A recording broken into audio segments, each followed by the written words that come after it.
Welcome everyone, and thank you for joining this webinar on leadership skills for the future, lessons from the pandemic.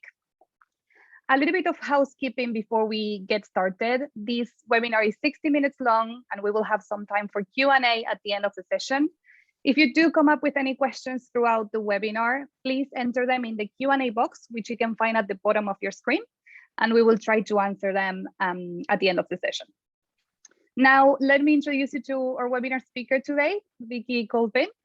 Vicki is a professor of organizational behavior at Holt Ashridge Executive Education.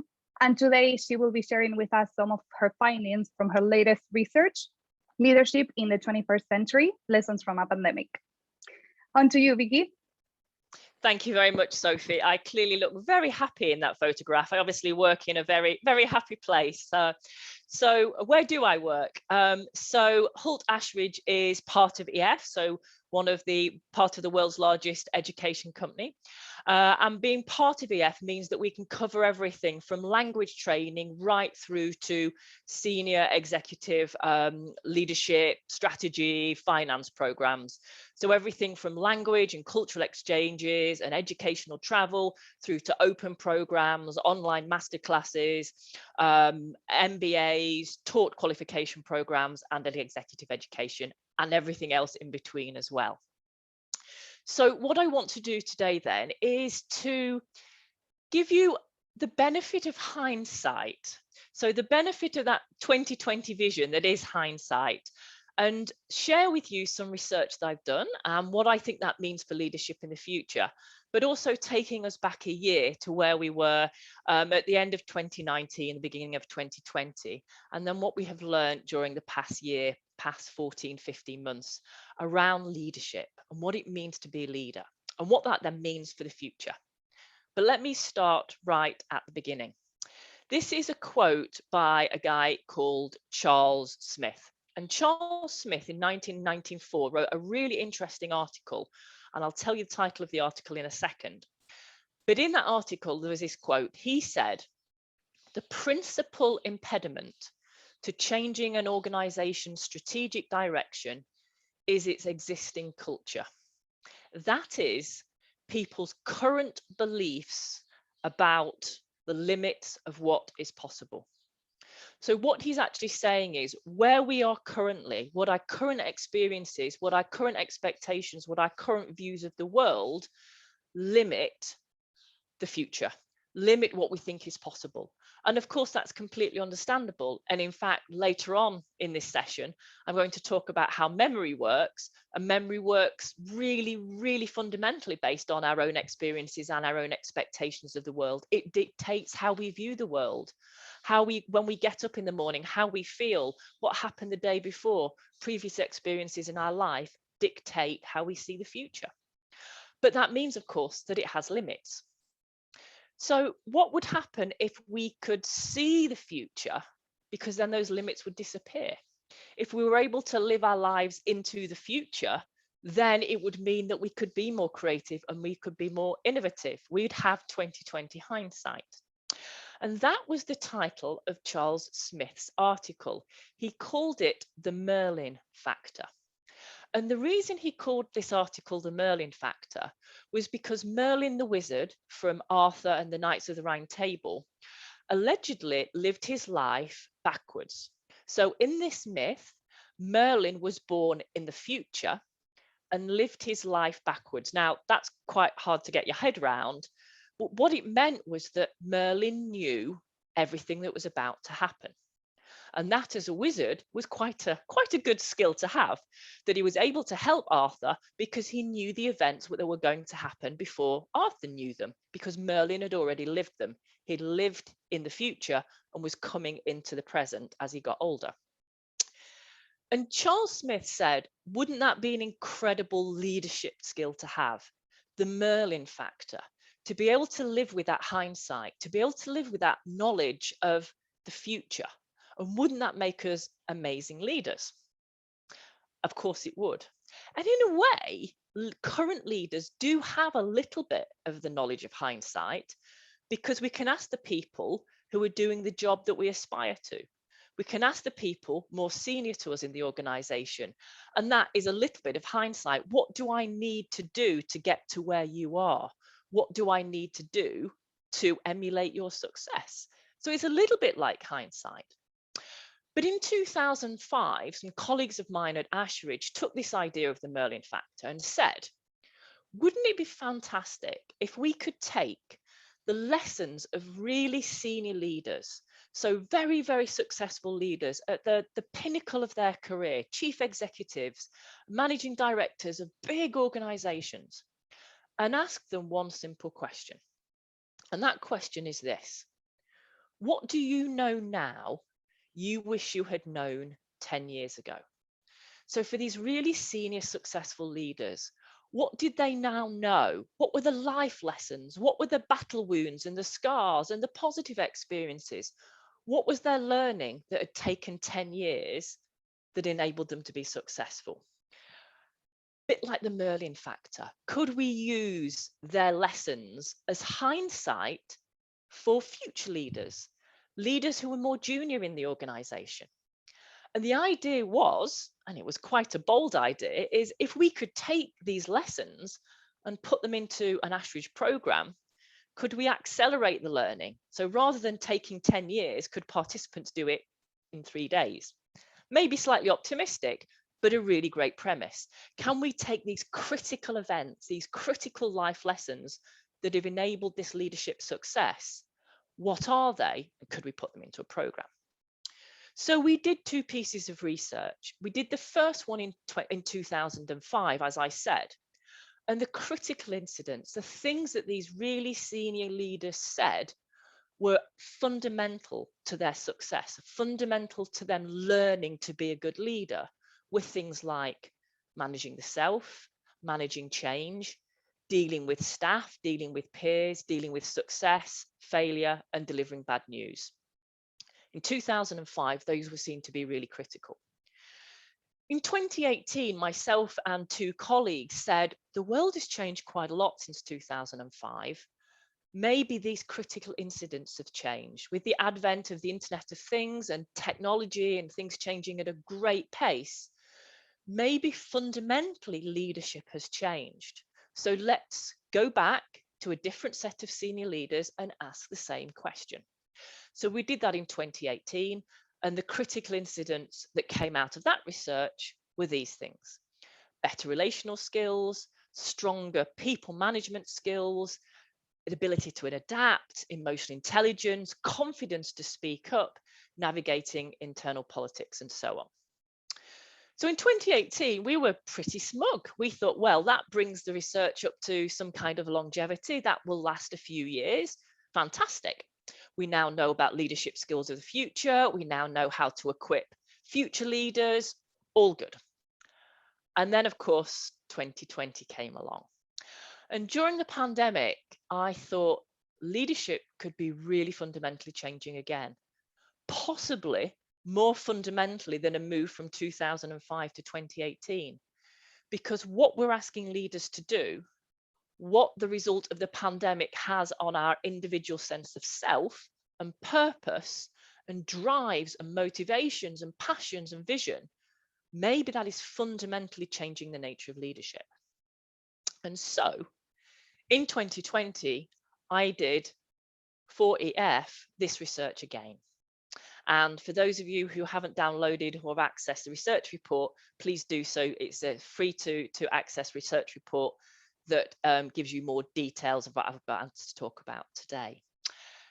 So I went out in 2020 and asked 4 questions, one of which was this: what do you now know you wish you had known only 1 year ago? So this was being asked to leaders at the end of 2020. So they'd experienced a year of turmoil, a year of potentially different, potentially the same leadership skills.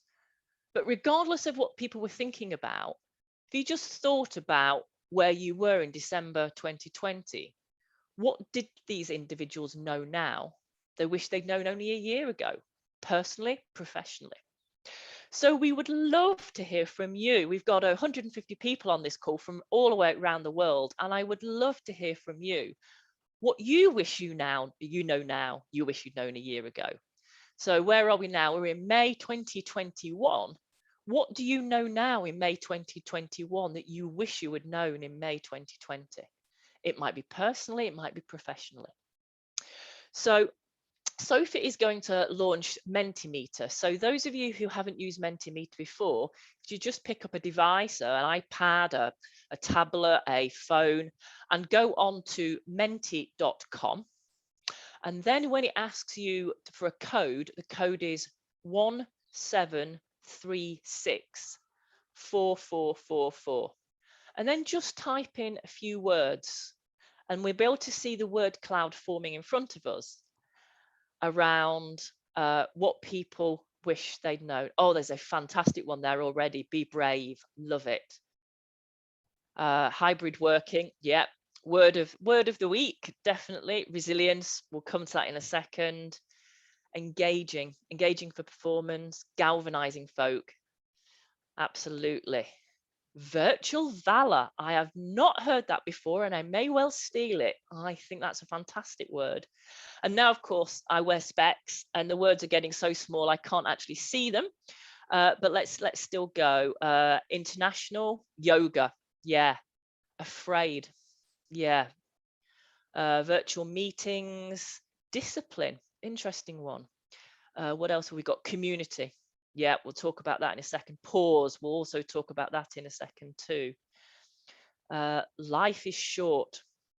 You've stolen already a story I'm going to tell in a second, but it's very, very true. Well-being is a real strong message that came through in the research.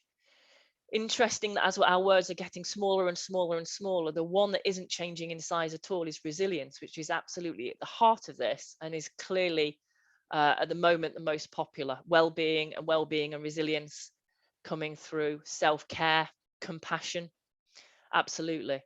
I think that is a fantastic word cloud, and part of me wants to just sit here and read that for the rest of this session, which will be slightly boring for you but really fascinating for me. So thank you. What we will do is when we stop this in a second, we will be able to post this out to you as an attachment so that you can just see collectively as a group of individuals what you wish you had known a year ago. But some really, really fantastic words there, and some that I say I may well steal because they're really fantastic. Respect and patience, well-being, perspective, fantastic. Thank you. And thanks for that, Sophie. I am just going to go back and reshare my screen so we can go back. And as I say, we will make sure that that word cloud gets to you. So I asked these senior leaders 4 questions. Question 1 was this, the question that I've just asked you. What do you know now that allows you to perform at your best that you wish you had known just 1 year ago? The second question was, over the past year, what were the critical incidents or events or experiences that taught you these things? The third one was around, if your December 2020 self, so this was at the end of 2020, could look back and give your January 2020 self advice, so looking back the year, being Merlin, having that hindsight, what would that advice be, including the most important leadership skills that have helped you navigate that year? And then those 3 questions are very backward looking. But let's think about the future. So the final question was, given your experiences of the past year, what do you think that means for leadership in the future? What are going to be those critical leadership lessons, leadership skills, leadership behaviors for the future? Now, of course, question 4 is a hypothetical. We don't know what the new normal is going to bring. If I'm being cynical, the new normal well maybe be the old normal by the end of 2022. If I'm being slightly optimistic, then maybe the new normal will be organizationally different for different organizations. People genuinely stopping and saying, what was dear to us prior to the pandemic? What held value, what enabled us to connect, what enabled us to be successful, what do we need to hold on to? And then during the last year, what were the great things that people experienced in the last year? What did people realize really mattered? And how do we hold on to those going into the new normal? We don't know. But I think question 4 is a really interesting hypothetical in terms of what people think. So what I'm going to do now is I'm going to go through each of the 4 in turn. I'll give you a little bit of story. We've got some quotes. And then when we get to question 3, I've also got a bit of an activity too. So the first question then, and it's really interesting to see how your word cloud is different from the research that we conducted. So what do you know now that allows you to perform at your best that you wish you had known just 1 year ago?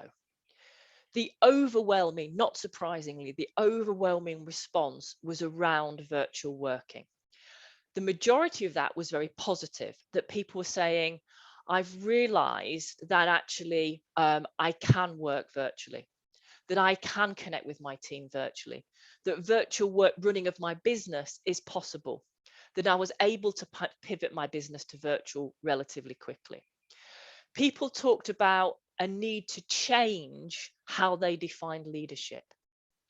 And I think a really great way of thinking about this is the concept of the need to check in, not check up, about intention.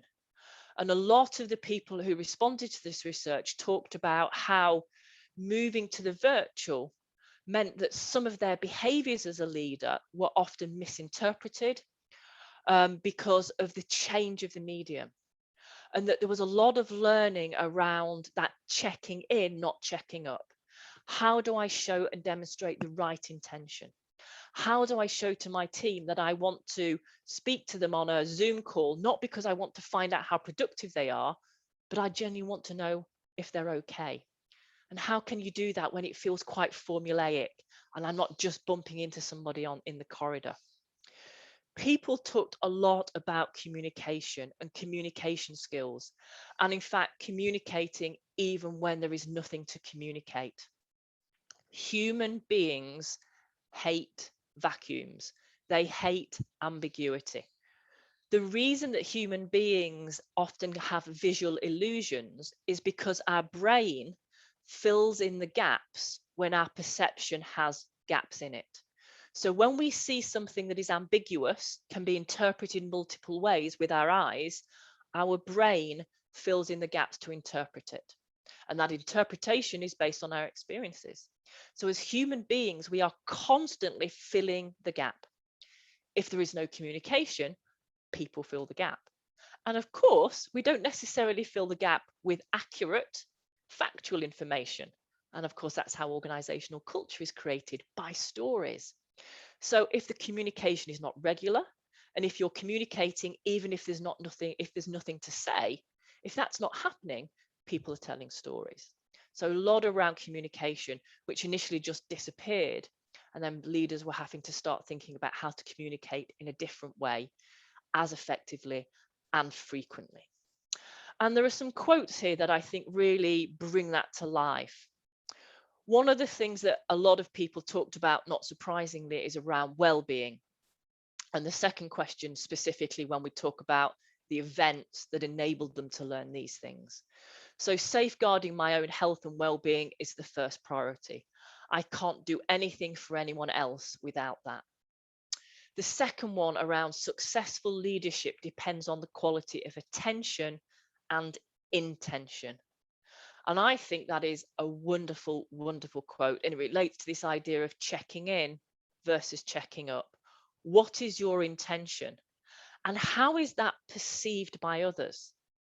Because that's a really important point. You could have the best intention. You know why you are doing something, but how is that perceived by other people? Because that's the message that they are going to be taking away. Often in leadership programs, and those of you that have been on leadership programs at Ashridge, you may have heard this story before. But at Ashridge, we talk about the idea of balcony versus dance floor leadership. And I think here is a really great example around intention and attention, why we do what we do. Imagine you go into a nightclub. So a pre-COVID when we could go into a nightclub, and you walk into a club and it's super busy and you're on the dance floor, and the only person that you can see is the person in front of you, but that you can see them in amazing detail. You can see the color of their eyes, you can see the color of their hair, you can just about hear what they're saying if they shout at you, but you can see them in detail. But you can't see anybody else because it's too busy. So you see the one person in front of you, nobody else. Now imagine that you walk up the stairs to the balcony of the club and you look over the balcony at the dance floor. Now you have no detail. You just have tiny, tiny people moving around. So you can see patterns of activity. You can see people moving towards the bar, or moving towards the exit, or moving towards the DJ, or dancing on the dance floor. You can't see any detail. You certainly can't hear what they're saying. You probably can't see what they're wearing, but you can see movement. You can see patterns. As a leader, we need to spend time in the detail on the dance floor and on the balcony. Often we spend too much time on the dance floor because it's fun. Doing stuff is great fun as a leader, isn't it? Often when we've had a really busy day at leadership, what have we actually done? We get in the car at the end of the day and we've been a really great leader today. What have we actually done? Had a few calls with people, had a few Zoom meetings, had a coffee with somebody. Don't really know what I did. Now imagine a day when you did stuff. You spoke to a client, you won a new project, you delivered something. Tick, tick, tick on your to-do list. 10 things done, fantastic. That feels like adding value. And so as a leader, often when we're stressed, when we're tired, when we're undergoing change and uncertainty, there is a need to do. So we go onto the dance floor into the detail. And of course, what's often required is to step back and look at the big picture. And that feels quite hard to do as a leader. And I think around this question, one of the things that was really strong was the leader's desire to get into the detail because they felt they were helping the intent. But actually, that didn't land as good intent with individuals. And what people wanted is that leader just to step away and look at the bigger picture, concentrate on the communication, concentrate on theirs and others' well-being, concentrate on the compassion and the humility and the vulnerability, and just create the space to allow the team to get on. So what's the leader's intention versus how it's perceived?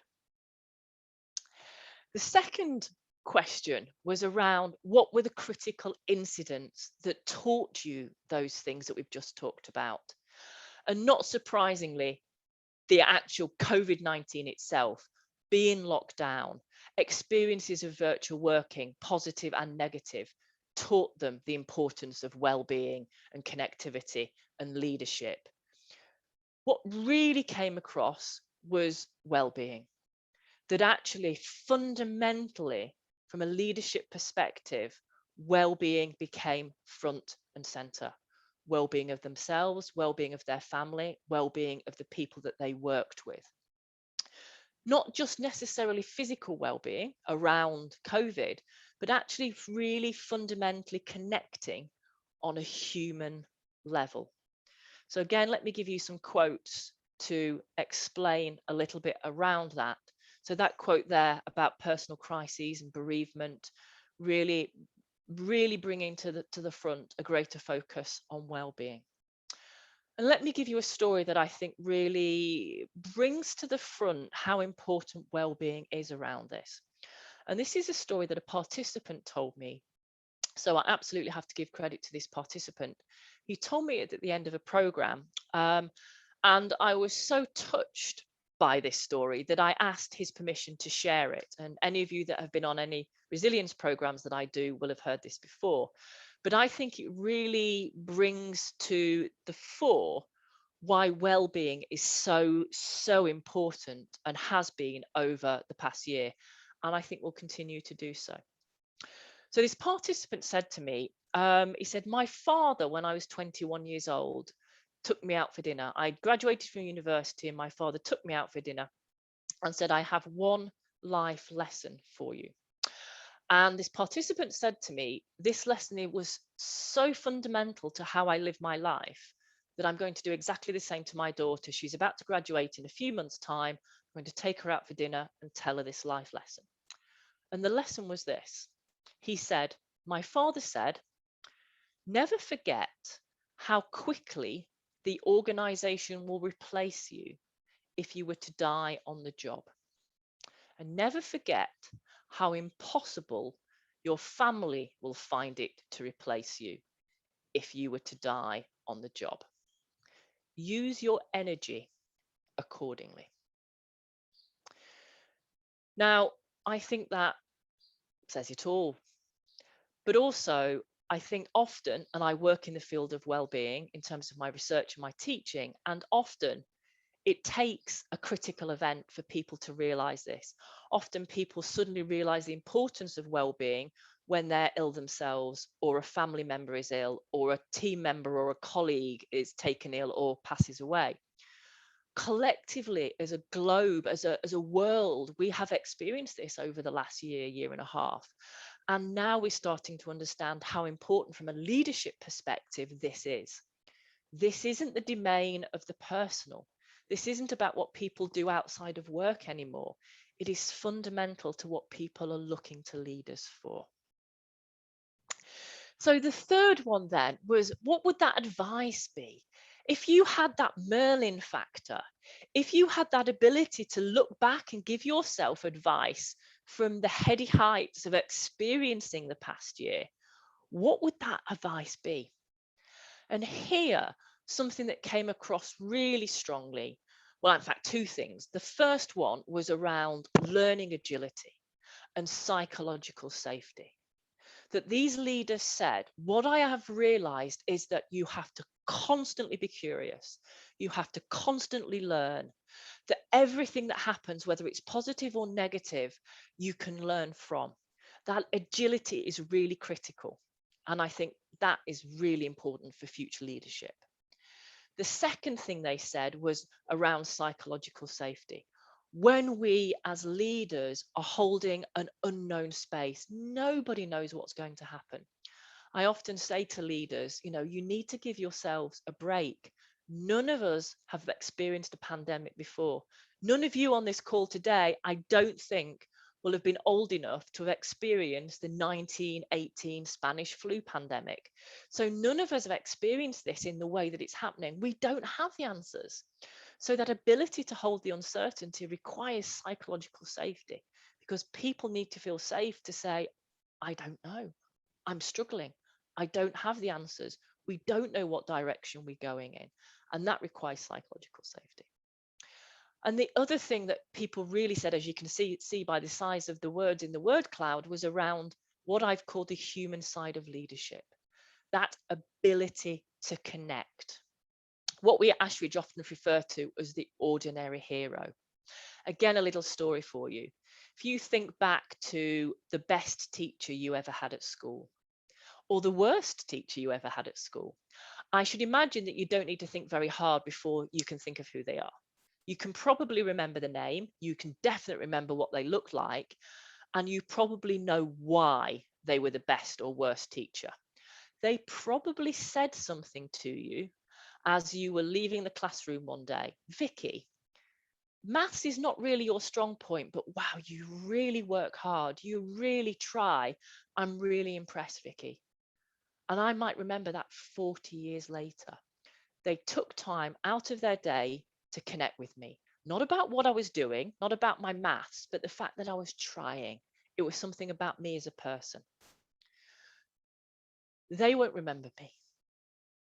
I might find it hard to believe they won't remember me, but of course they won't remember me. I am just one person in a class of 30, in a year of 400, in a school of 3,000 for 1 year. And that was 40 years ago. Of course they're not. But I hold that dear. I hold that true. Because for me, that conversation was an ordinary hero conversation. As a leader, you're having many of those that you might never remember. You might be speaking to 40, 50, 60 people in a day. They might only speak to you once that day, once that week, once that month. that ability to connect at an ordinary level, the human side of leadership, was really, really fundamental. And I think that as a leader, you have a voice and are trusted really underlines that. If you have a voice and if you are trusted, people will listen. And so the power that gives you to support, to motivate, to look after people is fundamental. And that I don't think is going to go away. That I think is really, really critical. Now, one of the things that came through across all of the research was the power of communication. And I thought we'd just do a really quick, fun exercise for me to explain why I think communication is so fundamental and so critical, but also so easy to get wrong. So I've asked you all to get a piece of paper, and at this point in time, I'm going to turn my camera off. There's absolutely a reason for that, but you'll see why in a second. So I'm going to turn my camera off, but I'm still here, I'm still talking to you. So what I'd like you to do is this. I'd like you to take your piece of paper. So hold the piece of paper up in front of you. Okay. Then I would like you to fold the piece of paper in half. So take the piece of paper and fold it in half. And then I would like you to fold the piece of paper in half again. Okay, everybody following it so far? Now, I would like you to tear off a triangle in the top right corner of your paper. And when you've done that, I'd like you to tear off a square in the bottom right-hand corner of your paper. Do that. Okay, don't worry, it doesn't need to be perfect. And then when you've done that, I'd like you to tear off another triangle on the left-hand side of the paper.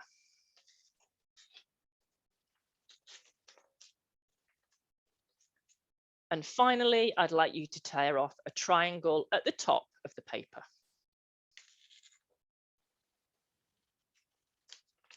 Okay, now I'm going to put my camera back on and I'm going to open my paper. Now, clearly, because I am an amazing communicator and I do it for a living, every single one of you will have a sheet of paper that looks exactly like mine. Of course you will. Will you though? Probably not. It probably doesn't look like that at all. I should imagine out of 163 people on this call, there's probably about 140 different shapes. Okay, so firstly, you've now got a wonderful little thing you can hang up forevermore and treasure. The point is simple, is communication is never simple. What could be more simple than me asking you to fold a piece of paper and tear a few shapes out of it? It doesn't get much simpler than that, does it? I'm not asking you to communicate a 5-year plan or a strategy or a marketing or a finance document. I'm just asking you to tear a bit off a piece of paper. But it isn't simple.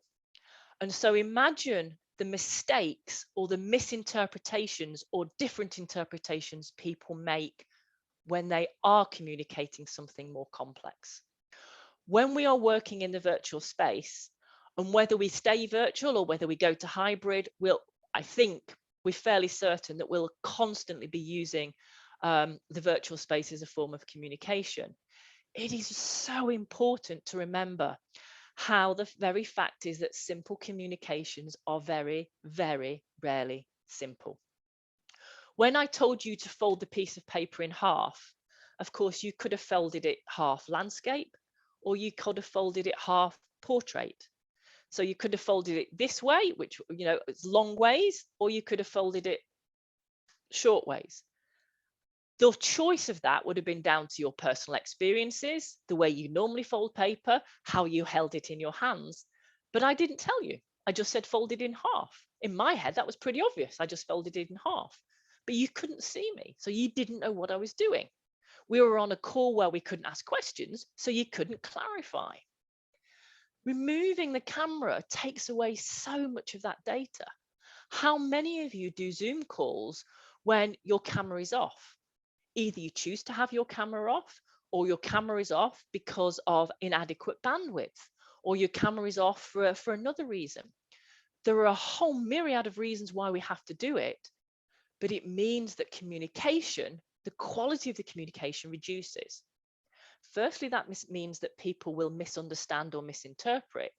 But secondly, it reduces the quality of the voice of the people listening. If people have to turn their camera off because of a bandwidth issue, for example, they become disappeared. If you've got 20 people on the call and you can't see 4 of them, who do you talk to? The other 16.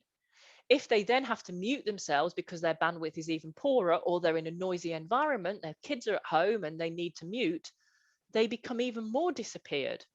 The equity of their voice is lost. So communication is absolutely critical. It came through so much in this research, and I think will be absolutely fundamental going forward. And the reason it will be fundamental is simple. If it sticks, it matters. And if it matters, it sticks. Our brain, our long-term memory in our brain works based on meaning. The things that we remember without effort are the things that matter to us. Why can some people remember the FA Cup winners or the Premiership Cup winners for the last 30 years, whereas I would have no clue? I can remember the names of my parents, but if I introduce them to you, you'd probably forget their names because they don't mean anything to you. Things that are ambiguous or are meaningless or have no context are not stored effectively in our brain. So if something sticks in our brain, it's because we care about it. And if we care about it, it sticks in our brain, which means that when we communicate to people, the things that they will remember, particularly if the communication is not particularly effective, the things they will remember are the things that mean something to them. And of course, that might not necessarily be the whole of the message. It might not necessarily be what you need them to remember. So the final piece of research then, the final question, was this forward-thinking question. So these last 3 questions were looking back, having that Merlin factor. What, looking forward, do people think leadership will need? And I think everyone on this call, we're thinking, what does this mean for me? What does this mean for my organization? Fundamentally, people said that actually leadership in the future is going to require the human side of leadership: humility, compassion, vulnerability, being brave, that came up in your word cloud, being curious, having difficult conversations, honesty, trust, that ordinary hero, that human to human connection. Learning agility and psychological safety came up as well. And I think what's really important is there's been some fascinating research done over the last year by neuroscientists that are suggesting that an area of the brain that is responsible for our ability to deal with uncertainty is actually changing, or has changed in some people as a result of their experiences of the last year. So our brains as adults are inherently plastic. They're amazing. And if our experiences over the last year have equipped us to be better at dealing with uncertainty, isn't that fantastic going into the future? And how can we harness these lessons then in terms of leadership? One of the things that I think is really important that I've learned from working with leaders over the last year, and also from this research, is that going into the future, based on this question, a lot of the research is now suggesting we'll be going to a hybrid model. So either some people will be working at home all the time, whilst colleagues will be in the office all the time, or there'll be a variety. So some people will be working at home a few days a week and in the office a few days a week. Bringing together psychological safety, the human side of leadership, the communication skills, I think one thing that I think is really interesting is, will there be a desire for leaders in the future to have the difficult conversations face to face? Will there be a desire for leaders to hold back on having performance conversations and difficult conversations in the virtual space and wait till they'll see those people in the office, even if it isn't for 2 or 3 weeks? And of course, that isn't a helpful thing to have, because firstly, everybody will not want to return to the office because they're going to hear all the difficult messages, but also feedback is so important to be timely. And a quick story to explain why I think that that's a real concern. And in hybrid leadership, we need to think about effective communication right across the board for everyone all of the time, and not waiting for the face-to-face. A quick story. Again, those of you who've been on a program may have heard this before, but stick with me. It's a mad story, but it has a purpose. So imagine you are a zebra or a zebra, a stripy animal living out in the wilderness. And what is the critical life lesson that you need to learn to keep alive as a zebra or zebra? Well, you kind of need to not get eaten. That's pretty critical. So in order to not get eaten, you need to run fast. But actually, you don't need to run fast. You just need to run faster than the zebra behind you. Because as long as there's somebody behind you, they're the ones that the lion is going to eat. And that's what you see on wildlife programs. If you have a pack of zebra running and the pack is relatively young, the speed of the running is relatively quick because all of the zebra will gauge their speed by the zebra behind them. You don't need to exert effort other than a little bit more than the one behind you. If the pack is older, the pack will run at a slower pace. That happens in organizational life.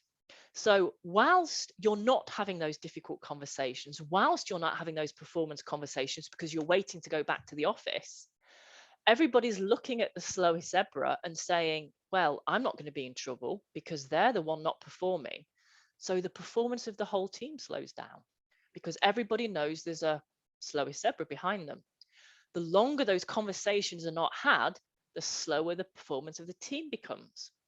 So lesson number one from today, please don't go back to work and call a member of your team the slowest zebra. But you understand the point is, if we're in a hybrid model, leadership needs to be equitable, but it also needs to be not procrastinating, not putting things off to face, because the feeling is you'll have a better quality conversation. Actually, that can actually lead to all sorts of other unintended consequences. So some quotes from that last one that I think really emphasizes the point. Leading from a place of deep humanity, I think, is a really important lesson for us to think about in the future. So as a result of all of this research, I think we need to be focusing on three things around leadership of the future. Fundamentally about people, that human side of leadership. Secondly, around purpose. How do we ensure that people are working with a strong sense of purpose and that their purpose and the organizational purpose is aligned? And thirdly, around the ability to pivot, the ability to learn quickly and pivot, whether it's pivoting the business, the department, the team, where you're working, that learning agility to move quickly. People, purpose, and pivot.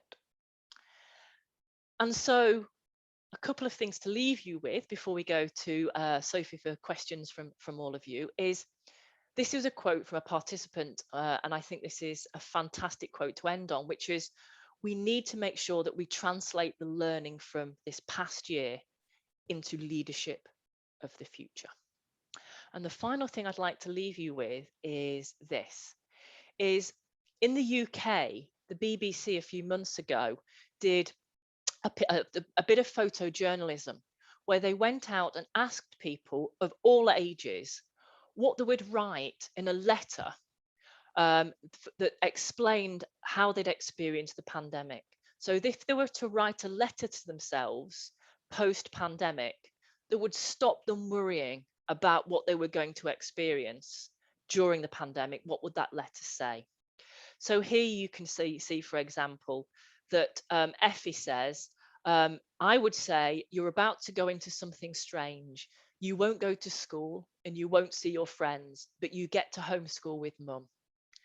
And Ian says he spent most of his lockdown alone and told himself to hug his family, not to worry about toilet paper shortage and buy stocks in TikTok and Zoom. I think wise words, Ian. But the point is this, we know from well-being and from resilience and from experiencing change and uncertainty that Merlin factor is amazing. Knowing that we've survived something and come through it and learned from it will help us the next time. So my final, I guess, ask to you, or challenge to you, or reflection to you, maybe over the weekend, is what would your letter to a post-pandemic self say? Take a sheet of paper and write a letter to yourself. How you've experienced the last year, what's enabled you to get through, what's allowed you to survive, what your coping mechanisms, what was your crisis pack? Put it in an envelope, put it away. And then next time you're struggling, next time there's a difficulty, whether it's personal, whether it's organizational, you can take that letter out and it'll help you realize that you can do it, that you can get through. You have done before. And with learning agility and ability to pivot, you can do again. Thank you. So before we go to Q&A, just a reminder there that the kinds of things I've talked about today, some of the stories I've drawn on, are themes across all of our leadership programs. So if there's any information, more data, more information you'd like, then please do get in touch with us. Thank you so much. It's been an absolute pleasure. And we now have about 8 or 9 minutes for questions. Sophie. Hi, Vicki. Thank you very much. We had some great questions coming in on the Q&A. So I'm going to try to ask as many as possible. We have one here. Are there any themes or skills you were surprised didn't come up as important, in particular those that organizations perhaps focus on, but don't appear to be as relevant to their leaders? I think it's a brilliant question. I told Sophie to start with easy ones, but she doesn't seem to have listened to me. So we're going straight into a hard question. I think that's a really, really interesting question. I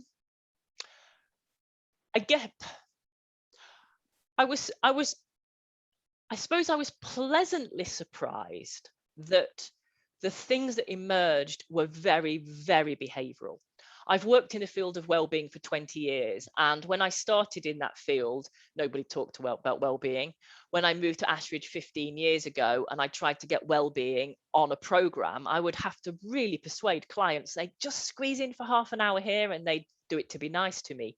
And of course, now everybody's talking about it. So I was pleasantly surprised by the volume of around well-being and mental health. Of course, it's not surprising it was an issue because of what's been going on, but the passion that people talked about.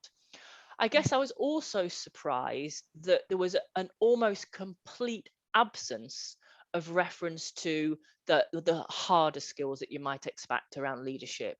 So around sort of finance and marketing, and to some extent strategy. People talked about the need to pivot their business strategically, but that was more around kind of learning agility and learning and pivoting rather than kind of strategic imperatives. I don't think that they're necessarily less important from a leadership perspective, but I think going forward, I think what I've really heard was the really critical ability of leaders to connect with humans, and that connection, you know, from a technology perspective, literally being able to connect with people via bandwidth, the connection with people in terms of communication, and the connection with people in terms of their purpose, their belief system, why they come to work in a morning, and connecting with them on that human level. I think that pleasantly surprised me. Thanks, Sophie. Great.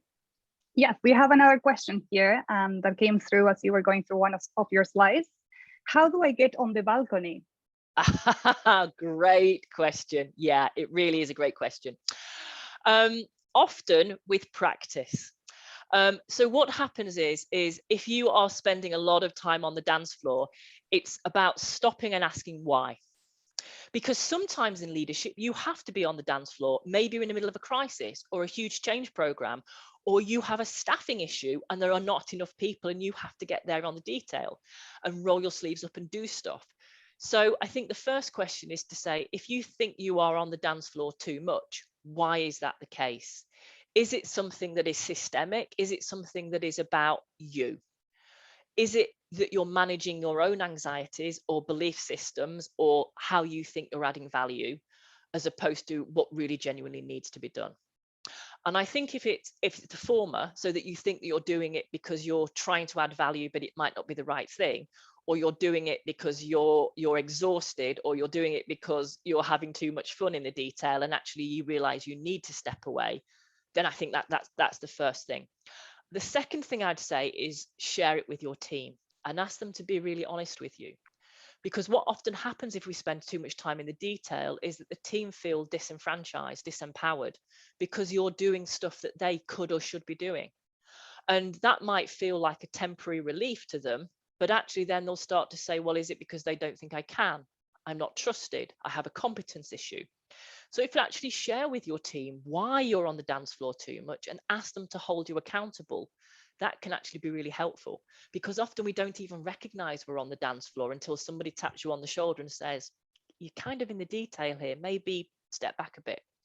So it's practice. I think it's giving people the space to hold you accountable to that and remind you when you are in the detail. And a lot of self-reflection around asking yourself those questions about why, what do I gain from doing this? And is it personal gain or is it team gain? And if it's personal gain, how can I change that gain into something else? How can I reframe the balcony so I get that same benefit, but in a different way? Fundamentally, it's really hard and it's practice. Great, thank you. There's another question here. Is leadership really changing fundamentally, or is it a case that the core leadership skills remain the same, but our priorities change as our external environment changes? If I could say that with 100% certainty, I probably wouldn't be here doing a webinar. I'd be on some beautiful tropical island and I'd take an early retirement. What I believe from seeing the research in 2005 and 2018 and now, I don't think leadership skills have fundamentally changed, no. The things that people talked about in 2005 were inherently behavioral. They may have used different terminology because it was a long time ago, but they were inherently behavioral skills. 2018, other than technology, which came out really strongly in 2018, but other than people saying, I need to train myself to use technology more effectively. Oh, if only they'd known how important that was. But other than that, everything else was very behavioral. And I think this research, virtually all of it was behavioral. So to answer your question, my opinion, and from what I've seen from the research, is I don't think it is fundamentally changed from behavioral skills.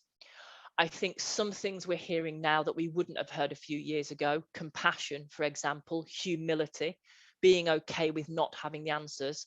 I think that might have been a leadership skill a few years ago, but people wouldn't have articulated it in that way.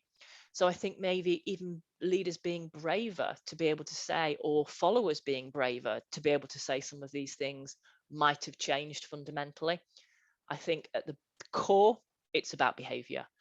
And even more core than that, it's about human to human connection. Great. We can take a few more. We have one here. Are there any ways to encourage team members who never have their camera on to do so? Could this be viewed as impinging on their personal space? I think that's, again, a really great question. And I think that the short answer to that is yes, it sometimes can feel like that. The first thing I would do with teams that don't have their camera on is individually, if they feel okay to have that conversation, is to ask them why. It may be that they do have bandwidth issues, and a lot of people I've talked to have said that, is that if I turn my camera on, you won't hear what I say. So it genuinely may be a bandwidth issue. The second thing is it may be complete Zoom exhaustion. And that's a really important thing to consider, that if you are literally on all day from meeting to meeting to meeting to meeting, it can be exhausting. And the opportunity for someone to be able to turn their camera off so they can just sit back in their chair, so they can just relax for 5 minutes, so they can just maybe eat their lunch while they're listening to somebody, is actually potentially a really, really helpful thing for their mental and physical well-being. So again, that might be something that's going on for them. Speaking into a laptop for 8 to 10 hours a day when you have such an intimate relationship, which might not feel intimate, but actually I am only 2 pens length away from everybody's eyes, If I sat that close to you in a face-to-face meeting, you would probably have me carted off because I would be really encroaching on your personal space. So it's a really, really intimate relationship. And if you're doing that a lot, it can be exhausting. So that might be why they're having their camera off. The third thing, exactly to your point, is it might feel that you're invading their personal space.